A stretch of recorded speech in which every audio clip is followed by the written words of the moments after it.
कि यह इंस्टीट्यूशन खड़ा करने में बहुत मुसीबतें आई, बहुत मेहनत करनी पड़ी, लेकिन मुसीबतें पार करते करते आदमी बढ़ता जाए तो फिर किसी चीज़ की परवाह नहीं करनी चाहिए। 20 साल हो गए आपकी अदालत करते करते, बहुत सारे लोगों से मिलने का मौका मिला। I am privileged that I had an opportunity to meet some of the top most leaders, film stars, cricket stars, सबसे कुछ ना कुछ सीखने का मौका मिलता है। अभी मैं जब लंच कर रहा था तो बाल ठाकरे का जिक्र हम कर रहे थे। अब बाला साहब Thackeray was a very difficult customer उनकी, और हम ये मुंबई में प्रोग्राम उनको रिकॉर्ड करना पड़ा था क्योंकि वो दिल्ली नहीं आना चाहते थे, और मुंबई में उनकी शिवसेना, ये 18 साल पहले की बात है जब बाल ठाकरे का जलवा बहुत था और मैंने बहुत तैयारी की थी। मैंने उनसे पहला सवाल पूछा, बाला साहब सुना है मुंबई आपके नाम से कांपती है? तो मैंने सोचा जब वो कहेंगे नहीं कांपती तो मैं एग्जाम्पल दूंगा कि यहां कांपी, यहां कांपी, यहां कांपी। लेकिन मैंने कहा कि बाला साहब सुना है मुंबई आपके नाम से कांपती है? उन्होंने कहा कांपना ही चाहिए, मुझे नहीं कांपेगी क्या आपको कांपेगी?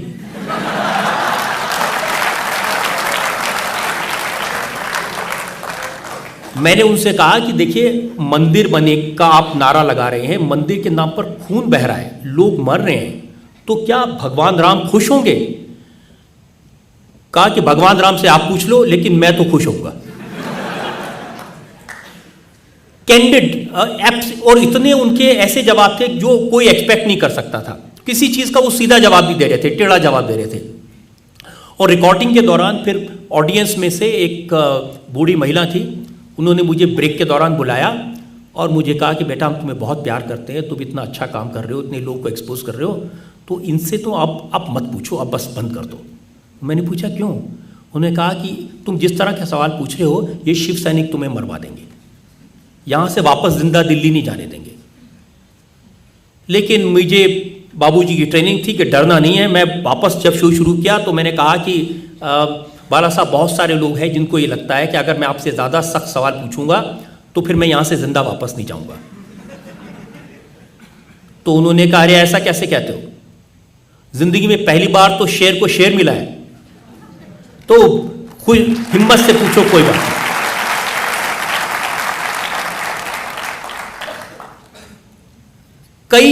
कई लोग ऐसे थे जो आपकी अदालत में आए और बहुत कुछ सिखा के चले गए। हर बार हमको लगता था कि हम उससे मुश्किल सवाल पूछेंगे। अटल बिहारी वाजपेयी का मैं जिक्र करना चाहता हूं। वो इतने बड़े ओरेटर, इतने बड़े लीडर थे। मैं किसी पॉलिटिकल पार्टी के लीडर को नहीं जानता जो ये कहे कि मैंने वाजपेयी जी का भाषण नहीं सुना। कई बार कांग्रेस के लोग, कम्युनिस्ट लोग कहते हैं कि हम छुप छुप के सुनते थे। आज की जनरेशन को शायद नहीं पता होगा, लेकिन डॉक्टर साहब जानते होंगे। आई थिंक सेंचुरी में इतना बड़ा ओरेटर कोई नहीं हुआ। जबान पर सरस्वती थी जब वो बोलते थे, लाखों की भीड़ को मेस्मराइज कर सकते थे। अब ऐसे आदमी को आपकी अदालत में बुलाना, उनसे सवाल पूछना बहुत बहुत मुश्किल का काम था, बहुत डर था, बहुत तैयारी की थी मैंने। तो मैंने वो सोचा था कि पहले ही सवाल में मैं इनको चकराऊंगा। मैंने उनसे कहा कि अटल जी, मैं आपसे ऐसी बातें पूछना चाहता हूं जो आज तक किसी ने नहीं पूछी। आप एक परिवार के साथ रहते हैं लेकिन आप कहते हैं आप कुंवारे हैं। आप कवि हैं लेकिन आप राजनीति में हैं। आप बीजेपी के लीडर हैं लेकिन बीजेपी की आइडियोलॉजी से आपका कोई वास्ता नहीं। तो कितना विरोधाभास है इन चीजों में।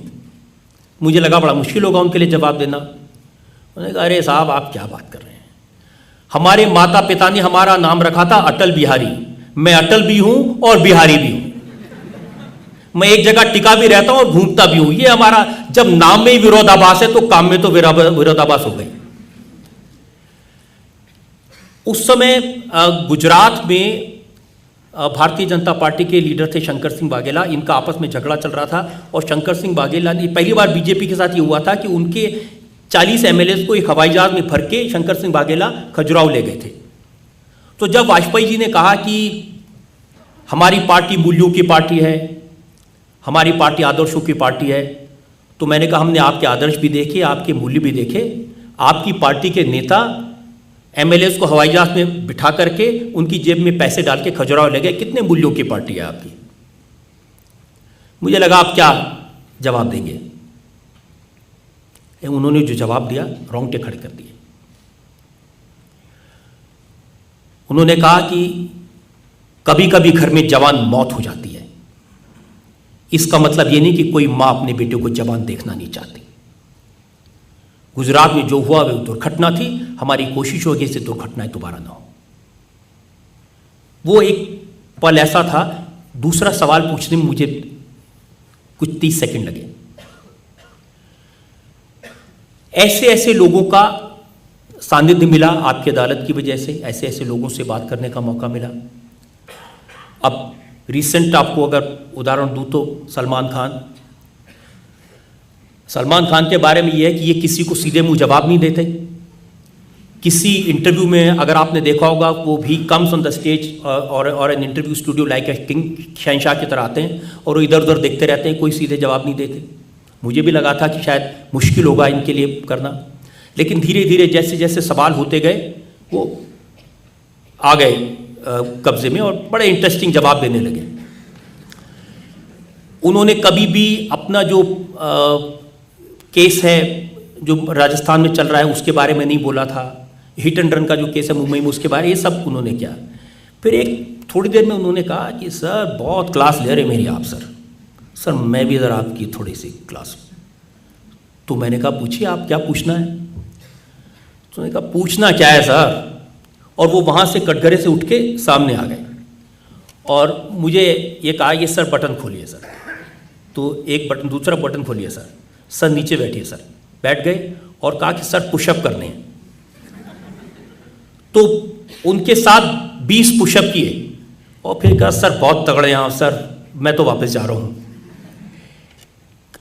ये एक टेस्ट होता है किसी भी इंटरव्यूअर के लिए, जब ऐसी सिचुएशन स्टूडियो में क्रिएट हो जाए आप उसको कैसे हैंडल करें।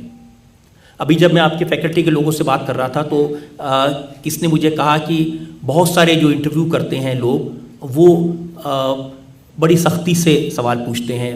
2-3 लोगों के उन्होंने नाम लिए थे और जो सामने वाले को बिल्कुल बोलने का मौका नहीं देते, और ख़ासतौर से अंग्रेज़ी के टीवी चैनल्स पे ये आजकल हमको बहुत कुछ देखने को मिलता है।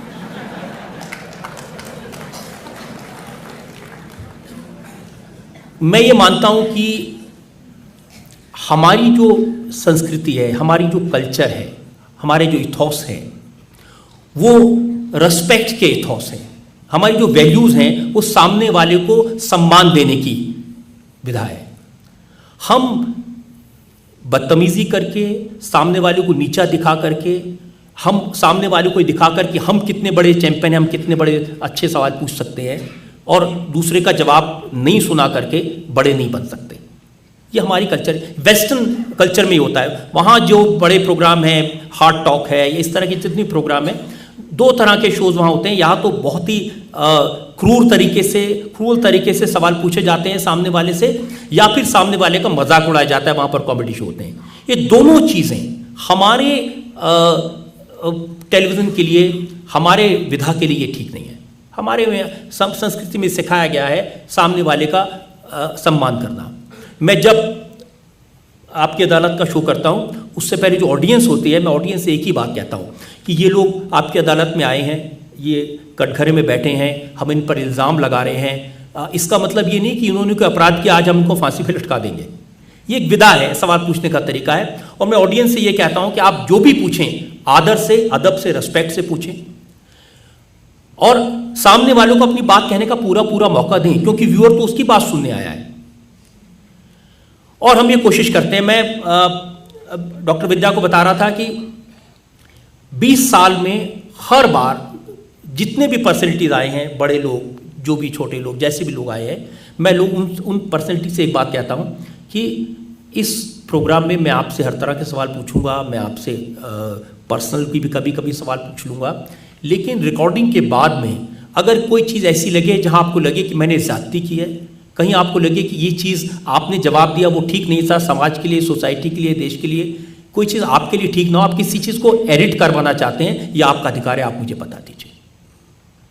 और 20 साल में मैंने हर शो में ये किया है। बहुत कम ऐसे मौके आए हैं, अब मैं आपको ये तो नहीं बता सकता कि किस चीज़ ने क्या कटवाया था, वो मेरी उनसे जो कमिटमेंट है वो दूर हो, खराब हो जाएगी। लेकिन 2-3 ऐसे मौके हुए हैं, बाय एंड लार्ज मैंने लोगों को ये मौका दिया है और मैं उनसे ये कहता हूँ। और बहुत ज़्यादा तो लोग तो प्रोग्राम के बाद कहते हैं नहीं सर अभी just leave it to you, और 1-2 लोग कभी कभी बाद में फ़ोन करके कहते हैं कि ये काटने की बात है।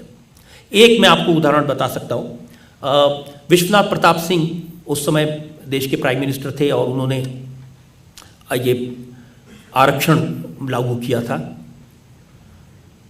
कोटे से आए हुए, तो उनके साथ क्योंकि अब वो दुनिया में नहीं है तो मैं ये बात शेयर कर सकता हूँ, उनके पर कोई फर्क नहीं पड़ने वाला इसका।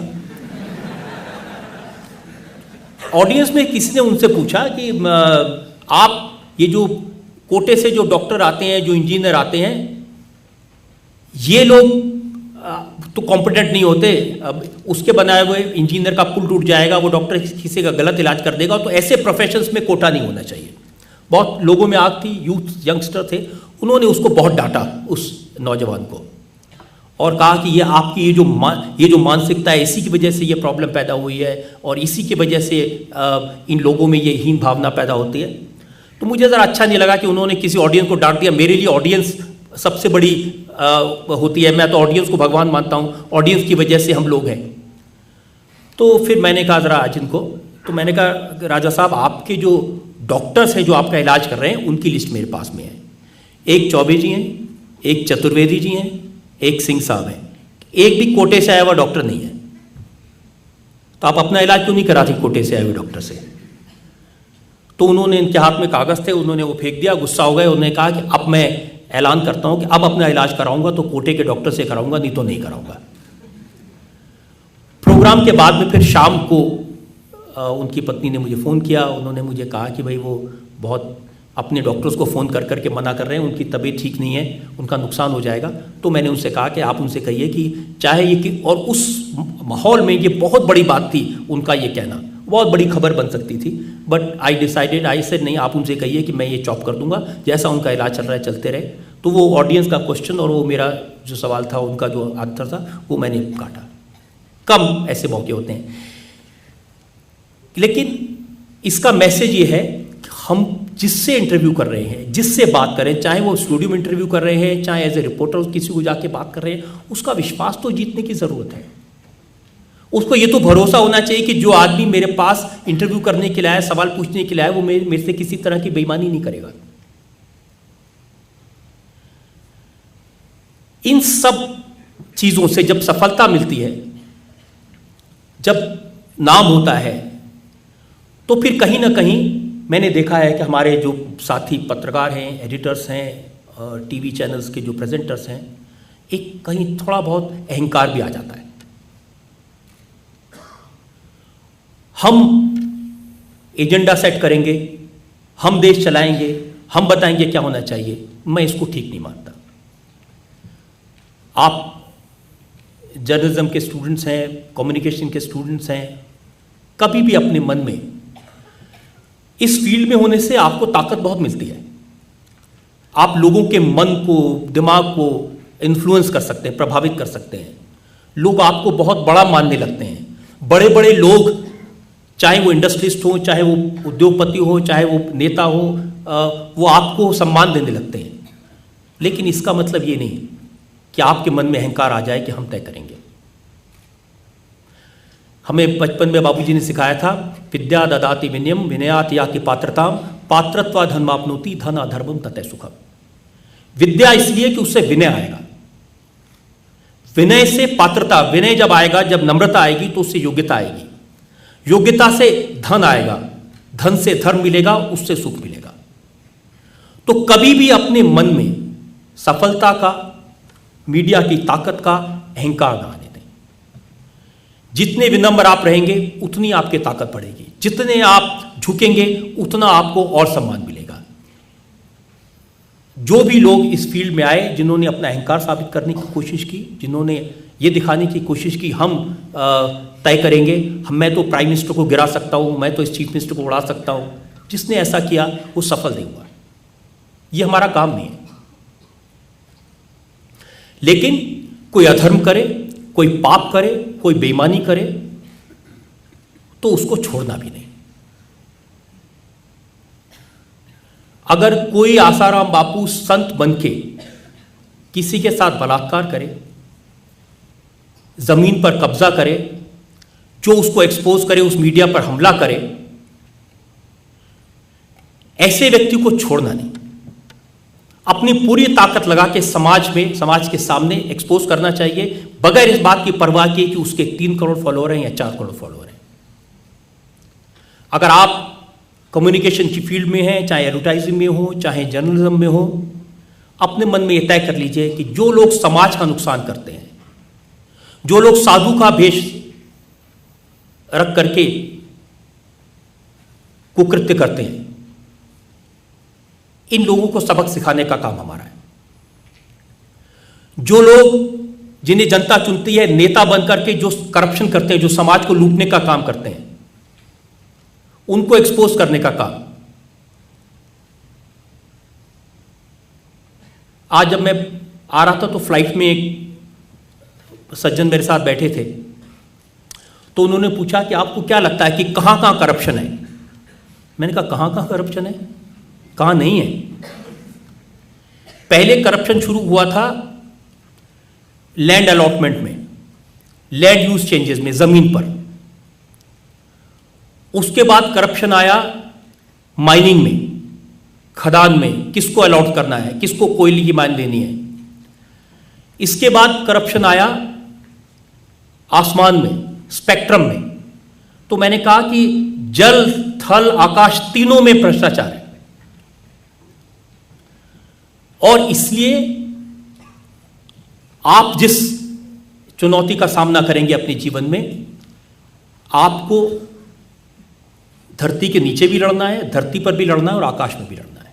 आपकी लड़ाई बड़ी मुश्किल लड़ाई है, और इस लड़ाई में कई तरह की चुनौतियां आएंगी, कई तरह की धमकियां आएंगी, कई तरह का भय सामने आएगा। और आज मीडिया के सामने सबसे बड़ी चुनौती यही है, हम जिसको एक्सपोज करते हैं वो कहता है ये मीडिया ट्रायल कर रहे हैं। 1947 में डॉलर 1 रुपी टू 1 रुपी था, आज 6000% डिवैल्यूएशन हुआ है। लेकिन आप पूछिए वित्त मंत्री से, वो थोड़ा दोष इंटरनेशनल सिचुएशन को देंगे और बाकी बचा हुआ दोष मीडिया को देंगे। जो मुझे याद है जेसिका लाल का मर्डर हुआ, उस केस में मेन आर्गुमेंट क्या था, ये सब मीडिया ट्रायल है। जिस पर आप हाथ रखेंगे वो आपको दोष देगा, वो कहेगा ये मीडिया ट्रायल है। लेकिन इस तरह के इल्जामात से, इस तरह के एटमॉस्फेयर से डरने की आवश्यकता नहीं है, क्योंकि हमें जो काम दिया गया है उसको अगर हम ईमानदारी से करेंगे तो उसमें डर का कोई स्कोप नहीं है। हमको एक नियम साफ रख लेना चाहिए अपने मन में कि हम अपनी तरफ से किसी को छेड़ेंगे नहीं, लेकिन कोई अगर हमें छेड़ेगा उसको हम छोड़ेंगे नहीं।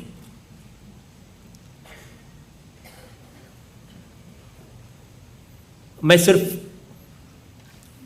आप लोगों से ये कहना चाहता हूं कि हम जिस मीडिया में, कम्युनिकेशन की फील्ड में हैं, उसमें जिम्मेदारी हमारे ऊपर बहुत ज़्यादा है। लोगों की अपेक्षाएं हमसे बहुत ज़्यादा हैं, जुडिशरी से और मीडिया से अपेक्षाएं हैं। आज के इस एटमॉस्फेयर में उस जिम्मेदारी को निभाने के लिए बहुत बड़े ज़ील की, बहुत बड़े ताकत की, बहुत बड़े कमिटमेंट की ज़रूरत है। अगर आप इस फील्ड में आ रहे हैं तो फिर ये तय करके आइए कि हमको इस लड़ाई के लिए तैयार रहना है।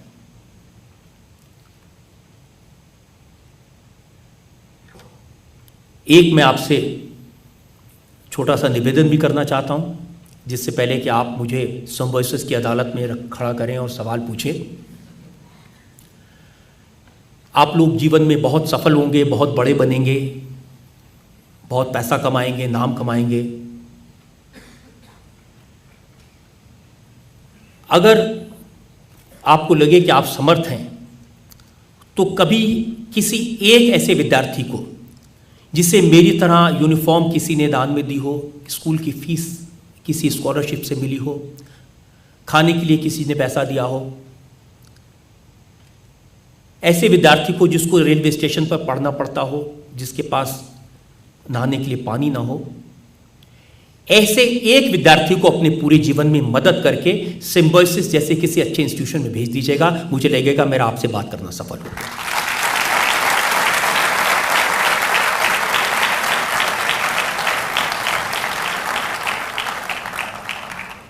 अब मैं तैयार हूं, आप लोग मुझे जो सवाल पूछना चाहें, अच्छे बुरे कड़वे मीठे सवाल, you are most welcome. We will take questions from other campuses first. So I am just asking SP Road campus if they are ready with the question. Here, tell me, SP Road campus.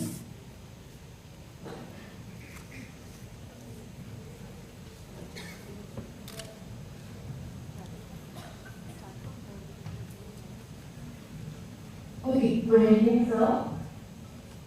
Yeah, Good evening, sir.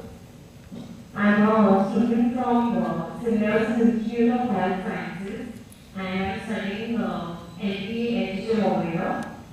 So, somewhere I feel that even the business matters.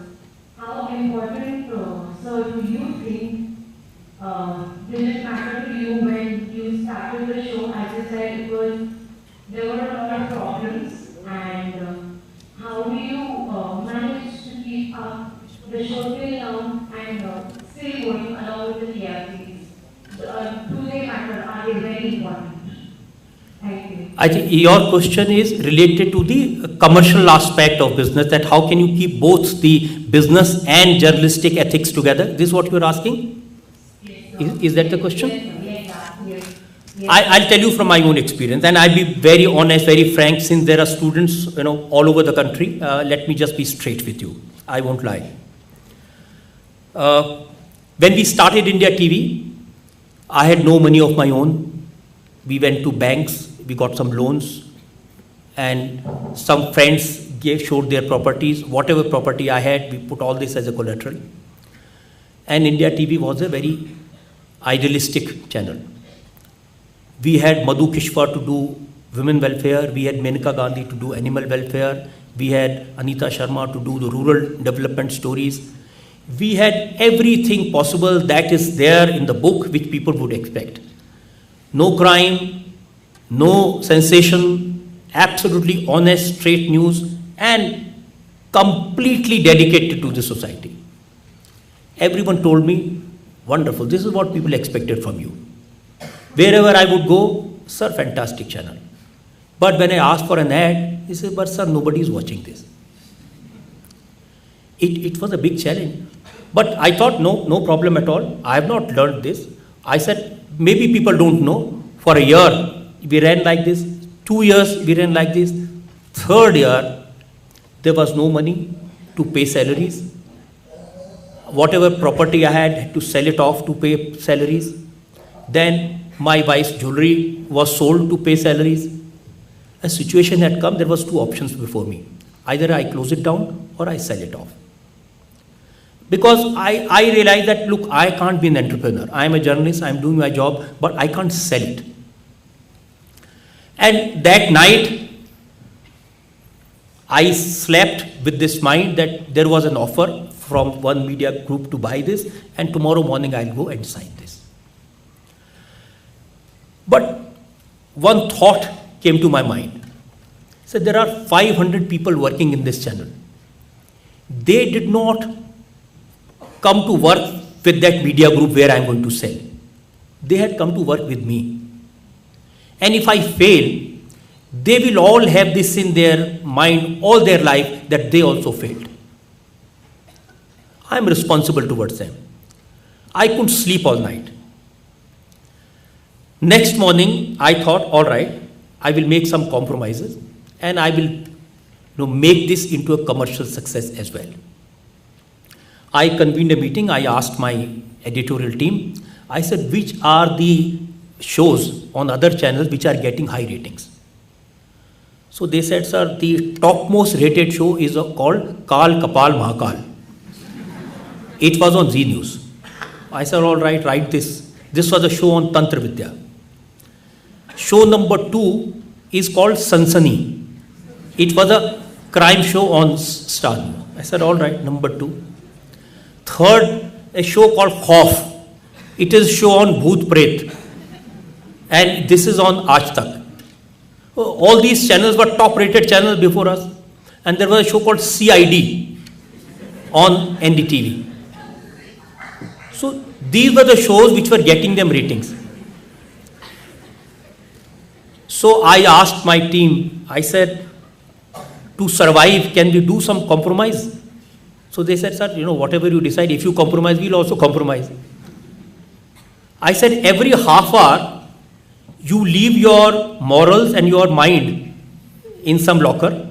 Half hour we do Khauf, Kal Kapal, Mahakal, Sansani, CID. They are doing one shows, we will do all of them. And we did. Half hour we'll do news, meaningful news, which we thought we should do, and half hour we'll do this. Nobody watched our news, but these non-serious shows got us rating. From channel number 8, we became 7, 6, 5, 4, 3, we became number 2 channel in the country.